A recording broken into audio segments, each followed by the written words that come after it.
한 주간 싱가포르 뉴스 전달해 드리겠습니다. 10월 첫 2주 동안은 기온이 22도까지 떨어지는 등 비가 많이 오는 날씨에 대비하라고 합니다. 싱가포르 기상청은 앞으로 2주 동안 천둥 같은 소나기가 더 내릴 것으로 예상되며 일교차가 섭씨 24도에서 33도 사이가 될 것으로 예상한다고 합니다. 32명이 코로나 룰을 지키지 않아 300불씩 벌금을 받았는데요. 주로 5명 룰을 지키지 않았어요. 싱가포르에서는 같은 집에 사는 사람 아니면 5명 이상 모일 수가 없거든요. 근데 이런 사람들이 식당에서 테이블 예약을 할 때 한 테이블에 5명까지 앉을 수 있는데 테이블을 한 2개, 3개 예약을 하는 거예요. 그리고 각각 나누어 앉은 다음에 테이블을 서로 옮겨 다니면서 교류를 하는 거예요. 그럴 경우에도 5명 룰에 어긋나기 때문에 벌금을 받게 됩니다. 그런데 더 당황스러웠던 거는 오차드에서 2명이 300불 벌금을 받았는데요. 음식을 다 먹고 바로 마스크를 착용을 하지 않고 얘기를 나눈 거예요. 근데 사람이 밥 먹고 얘기하다 보면 마스크 착용하는 거를 깜빡할 수도 있을 것 같거든요. 이런 경우에는 그냥 가서 마스크 착용해 달라고 얘기하면 바로 착용할 것 같은데 그런 거 없이 바로 벌금을 물렸더라고요. 식사나 음료가 다 끝나고 나서는 꼭 바로 마스크를 착용하시기 바랍니다. 그리고 저희 콘도에 이런 공문이 돌았거든요. 이게 뭐냐면요, 이런 빌딩이나 주택을 관리하는 정부 사람들이 저희 콘도를 방문했다 그래요. 그러면서 사진을 잔뜩 가지고 왔대요. 근데 사진을 보니까 사람들이 마스크를 제대로 착용을 하지 않고 콘도 내에 있는 사진들인 거예요. 그러면서 이 공문에 쓰레기를 버리러 나갈 때나 아니면은 자동차를 타러 지하주차장에 갈 때도 집에서 나오기만 하면 무조건 마스크를 꼭 착용을 하라고 얘기를 합니다. 그래서 현재 매니지먼트 오피스에서 이 정부 관리자들한테 그 사진의 사람들이 몇 호에 살고 있는지 도와주고 있대요. 그래서 그 사람들한테 연락이 갈 수도 있다라는 공문이었습니다. 그러니까 콘도 다니실 때 집에서 나와서 지하주차장 가는 거는 엘리베이터만 타면 되는 거잖아요. 그래서 괜찮겠지 하고 마스크 안 쓰고 나오시면 안 될 것 같아요. 싱가포르의 라자루스 섬이라고 조그만 섬이 있는데요. 거기에서도 12명이 안전거리 대책을 위반한 혐의로 법정에서 기소가 됐다고 합니다. 이 사람들도 5명 규칙을 어겼는데요. 근데 식당에서는 5명 룰을 어기고 이렇게 서로 왔다 갔다 하면 300불 벌금이잖아요. 그런데 이렇게 모임을 아예 하는 거는 초범자가 $10,000 이하의 벌금이고 6개월 이하의 징역 혹은 2가지 모두에 처해질 수 있고요. 2번 이상 걸린 사람들은 $20,000 이하의 벌금이고 12개월 이하의 징역 또는 2가지 모두에 처해질 수 있다고 합니다. 싱가포르는 3개월에 한 번씩 전기 요금을 조정을 하거든요. 이번에는 전기세가 9% 인상된다고 합니다. 전기세뿐만 아니라 가스비도 5% 인상된다고 합니다. 근데 싱가포르는 전기회사가 한 군데만 있는 게 아니에요. SP그룹이라고 국가에서 운영하는 게 있고요. 그리고 오픈 일렉트리시티 마켓이라고 국가에서 공급을 하는데 전기 요금을 책정하고 전기 요금을 받고 이런 회사들이 또 따로 있는 데가 있어요. 이게 재작년 말인가부터 시행이 됐었거든요. 저도 그 회사 중에 하나를 이용하고 있는데요. 보통 뭐 6개월 계약을 할 수도 있고 1년 계약, 2년 계약 이렇게 할 수 있어요. 그리고 처음에 계약할 때 전기요금이 싱가포르 SP그룹의 전기요금보다 싸게 책정이 됐었거든요. 그렇게 계약한 사람들은 전기요금 9% 오르는 게 관계없이 그냥 계속 그 요금을 유지할 수 있습니다. 싱가포르 이슬람 사원에서는 현재 한 번에 50명씩 기도를 할 수 있었는데 앞으로 그거를 100명으로 늘린다고 해요. 그리고 이 인원은 앞으로 점차적으로 더 늘릴 거라고 합니다.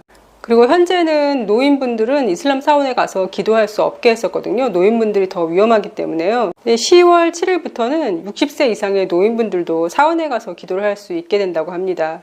싱가포르는 현재 외국인들이 입국을 할 수 없거든요. 특별한 경우에 한국 같은 경우에도 그린레인이 협약이 되어 있는데 그거는 뭐 정부 관리자나 아니면은 뭐 사업차 오는 사람들이나 이런 사람들이 특별 비자를 받고 오는 거예요. 관광으로 올 수 있는 나라는 아무도 없다가 브루나이하고 뉴질랜드에 허용을 해줬어요.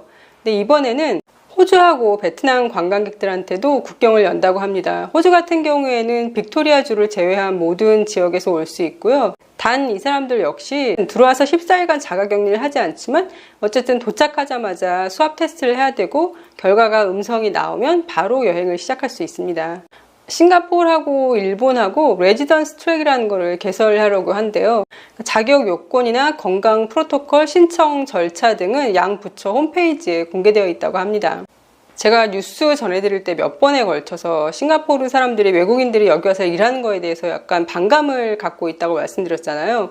특히나 요즘은 코로나 때문에 많은 사람들이 일자리를 잃고 또 일자리를 잃을까봐 두려워하는 상황이기 때문에 외국인들이 내 자리를 뺏어간다, 내 나라에서, 이런 감정이 더 심해진 거예요. 그런데 최근 몇 주 동안 소셜미디어 게시물에서 싱가포르 사람들보다 일부 국적을 선호하는 것처럼 보이는 그런 사진들이 게시가 되고, 그리고 거기에 대해서 이제 말들이 많았던 거예요. 그 중에 하나가 창의 비즈니스 팍이라고 있는데, 거기에 있던 어떤 사무실의 사진을 찍었는데 전부 인도 사람들밖에 없는 거예요. 그래서 사람들이 창의 비즈니스 파크를 첸나이 비즈니스 팍이라고 그렇게 부르기도 하고 막 그랬었거든요. 근데 여기는 그냥 누리꾼들만 댓글을 다는 게 아니라 논평가들조차도 이런 거에 대해서 이제 비평을 하고 했던 거예요. 알고 봤더니 그 인도 사람들만 있던 그 사무실이 창의 비즈니스 파크에 있는 DBS 은행이라고 알려졌었는데, 사실은 실제 인도에 있던 한 사무실에서 찍힌 사진이라는 게 밝혀진 거예요. 그래서 그 게시물에 대해서 비평을 했던 해설가한테 연락을 해서 이미지 출처를 확인하기 위해 노력을 했냐라고 물어봤더니 그런 걸 왜 해야 되냐라고 대답을 했대요. 싱가포르 정부에서는 아직까지 싱가포르이 어떤 특정 분야에 대해서 더 발전해 나가야 되고, 그러기 위해서 외국에 있는 유능한 임직원을 데리고 오는 거예요. 그럼 그 사람이 혼자 오는 게 아니라 뭐 같이 일하던 사람들 오거나 이렇게 해서 외국인들이 늘어나는 경우가 있대요. 근데 그런 게 지금 어쩔 수 없는 상황이고, 그리고 싱가포르처럼 작은 도시국가에서 출산율이 계속 떨어지기 때문에 그 나라를 유지하기 위해서 외국인들을 받는 건 어쩔 수 없다라는 지금 입장이라고 합니다. 싱가포르에서 이사를 가면 싱가포르인이나 PR들은 관공서에 가서 주소 변경을 하고, 그리고 본인의 IC카드 뒤편에다가 업데이트된 주소 스티커를 부착을 했어야 됐는데요. 이제부터는 그게 이 서비스로 가능하다고 합니다. ICA 웹사이트에 들어가셔서 싱패스를 통해서 로그인 하신 다음에 새로운 주소를 입력하시면 그 주소로 핀 넘버가 오나 봐요. 그럼 다시 ICA 웹사이트에 들어가셔서 그 핀 넘버를 넣으면 새로 바뀐 주소에 이 사람이 이사한 게 확인이 되니까 새로운 주소 스티커를 우편으로 보내준다고 합니다. 싱가포르의 한 회사가 전기차 충전 포인트 10,000개를 2030년까지 설치하는 걸 목표로 하고 있대요. 이 회사에서는 4,000여 곳에 태양광 패널을 설치했다고 합니다. 그래서 전기차 충전을 하는데 많은 양의 전기를 태양광을 통해서 얻거나 아니면 100% 태양광을 통해서 얻을 수 있기 때문에 친환경으로 전기를 생산해서 소비자한테 제공할 수 있을 것이다 라고 발표를 했습니다.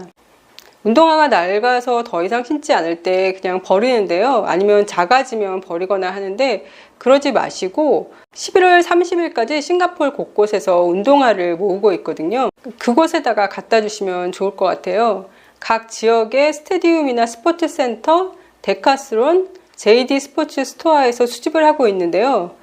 젖었거나 오염이 심한 운동화는 안 되고 낡은 것은 관계없다고 합니다. 오래된 운동화를 공장에 보내서 거기서 가죽들을 분리해서 그 가죽들을 가지고 운동 트랙을 만들거나 놀이터를 만들거나 그런 일을 한다고 합니다. 메디실드라고 약간 싱가포르 의료보험 같은 거거든요. 싱가포르인들하고 PR들은 이 메디실드 금액을 매달 내고, 그리고 여기서 이제 혜택을 받는데요. 내년부터 이게 메디실드 금액이 올라갈 건가 봐요. 혜택주도 넓어지고요. 여기에 관한 기사가 굉장히 많이 나왔어요. 근데 제가 아직 메디실드에 대해서 정확히 잘 몰라서 제가 공부를 한 다음에 제가 이해가 충분히 되면 요거는 곧 후속 뉴스로 전달해 드리도록 하겠습니다. 싱가포르의 슈퍼팍이라고 우리나라 그 몬스터팍인가 이렇게 비슷한 게 있는데요. 4월 달에 서킷 브레이커 시작하면서 다 문을 닫았다가 인도 플레이그라운드랑 인도 스포츠 센터 같은 경우에는 7월 달부터 문을 열게 해줬어요. 근데 이 슈퍼팍은 지금까지 문을 열고 있지 않은 거예요. 이유를 알고 봤더니 지금 현재 임시 사법 관리가 진행 중이라고 합니다. 사법 관리 하에서는 기업들은 전형적으로 부채를 구조조정하거나 투자자들을 찾아서 구제책을 마련한다고 해요. 그래서 채권단이나 직원이나 아니면 연간 이용권이 있는 모든 티켓 보유자들은 결과를 기다릴 수밖에 없는 상황이라고 합니다. Fly to Nowhere라고 이미 여러 나라에서 지금 시행하고 있는데, 비행기를 타고 어디 다른 나라를 가는 게 아니라 상공을 날다가 다시 자기네 나라에 도착하는 프로그램들이 여기저기서 생겨났었잖아요. 싱가포르 에어라인도 10월 달에 이 Fly to Nowhere를 한다고 발표를 했었거든요. 근데 환경운동가의 반발을 사기도 했어요. 왜냐면 비행기 같은 경우에도 이산화탄소를 굉장히 많이 배출하는데 어떤 목적이 있어가지고 다른 나라에 가야 되는 것도 아닌데 굳이 비행기를 띄워서 이산화탄소를 배출하고 꼭 그래야만 하느냐 이런 반발이 있었거든요. 그것 때문에 그런 건지 아니면 다른 이유에서인지 싱가포르 에어라인에서는 Fly to Nowhere 프로그램은 취소하고요. 대신 다른 두 가지 프로그램을 내놨는데요. 그 중에 하나가 싱가포르 에어라인 기내식을 경험해 보는 것과 또 하나는 싱가포르 에어라인에서 트레이닝을 받는 사람들의 시설을 투어하는 상품을 내놓겠다고 발표를 했었어요. 그리고 어제 드디어 이제 가격이 발표가 됐는데요. 이코노미 클래스 객실에서 3시간 동안 점심을 먹을 경우에는 $50가 들고 스위트 같은 경우에는 $600까지 가격이 올라간다고 합니다. 그리고 훈련 시설에서 진행되는 투어는 만 3세에서 만 12세 어린이는 $15, 성인은 $30 비용이 들고요. 그리고 여러 가지 옵션을 또 추가할 수가 있는데요. 그 중에 비행 시뮬레이터 체험비 같은 경우에는 $500로 책정되었다고 합니다. 그리고 이거를 기내에서 식사를 하지 않고 이 기내식을 집으로 배달받을 수도 있는 거예요. 가격이 $288부터 시작을 해요. 비즈니스 클래스 밀이래요.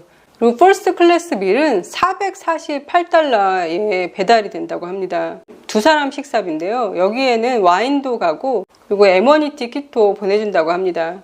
이 프라이스에는 7% GST도 더 추가로 붙을 거라고 해요. 이것뿐만 아니라 크루즈 투 노웨어라는 상품도 나올 거라고 하는데요. 이 상품이 출시가 되면 출시되고 첫 3개월간은 인원수의 50%만 받을 거라고 해요. 싱가포르 마약국에 의해서 162명의 마약 사범이 체포가 됐대요. 그 중에는 14세의 싱가포르 소녀가 있었다고 합니다. 그리고 2명의 젊은이가 동료 아버지 장례식장에서 어떤 깽단의 슬로건을 외쳤다고 해요. 저희 아들 말에 의하면 싱가포르에도 깽단이 있고 그리고 깽단들이 모이는 특정 지역이 있다고 친구들한테 얘기를 들었다고 하더라고요.